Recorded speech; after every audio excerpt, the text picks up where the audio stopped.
YCP హయాంలో జే brand పేరిట పేదల రక్తాన్ని పీల్చేసి వేల కోట్లు వెనకేసుకున్న తాడేపల్లి ప్యాలెస్ లో అవినీతి మద్యం కంపు ముక్కుపుటాలు అదిరేలా వస్తోంది.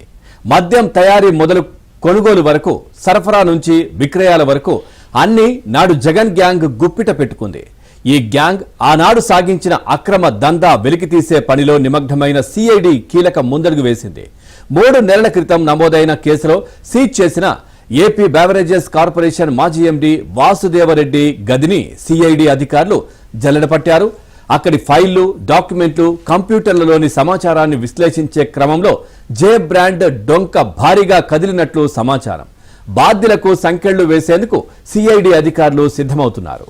వైసీపీ వంటి మాగాతుల మధ్య దోపిడీ బయటకు వస్తోంది. 5 ఏళ్ల పాటు జగన్ పాలనలో పేదలను దోచిన కుట్రకోణం వెలుగులోకి వస్తుంది. మద్య నిషేధం హామీతో అధికారంలోకి వచ్చిన వెంటనే మాట మార్చిన